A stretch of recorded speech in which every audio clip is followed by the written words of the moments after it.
बया सकती है। इसके अतिरिक्त पृथ्वी की कक्षा में बदलाव पर्यावरण पर गहरा प्रभाव डालता है, जिससे विनाशकारी परिवर्तन भी संभव होते हैं। गैलीलियो के द्वारा प्रस्तुत सापेक्षता के सिद्धांत के अनुसार पृथ्वी और सूर्य के बीच की गतिशीलता को समझना अत्यधिक महत्वपूर्ण है। जब बृहस्पति और शनि एक साथ आते हैं, तब उनका प्रभाव समग्र सौर मंडल पर महसूस होता है। यह प्रभाव पृथ्वी के कक्षीय बदलावों को जन्म देता है।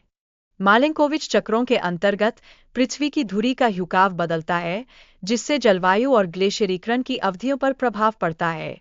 यह बदलाव लगभग 41,000 वर्षों में पूरा होता है। विज्ञानियों का मानना है कि निकट भविष्य में एक नया बर्फ युग शुरू हो सकता है, जो हजारों वर्षों तक चल सकता है।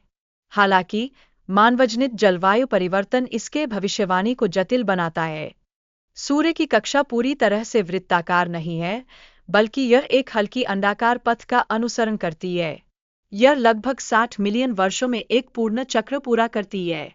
सूर्य की ऊर्ध्वगामी गति धीरे धीरे घटेगी और कुछ मिलियन वर्षों में यह ग्रह के केंद्र के करीब पहुंच जाएगी। यह तब शुरू होगा जब हमारी ऊर्ध्वगामी गति रुक जाएगी।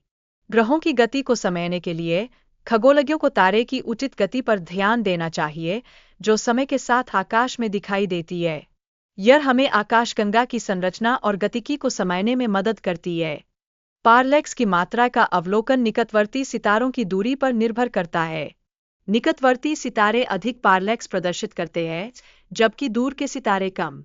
सही गति के चलते सितारों की स्थिति समय के साथ बदलती है। यह प्रभाव निकटवर्ती सितारों के लिए विशेष रूप से महत्वपूर्ण है।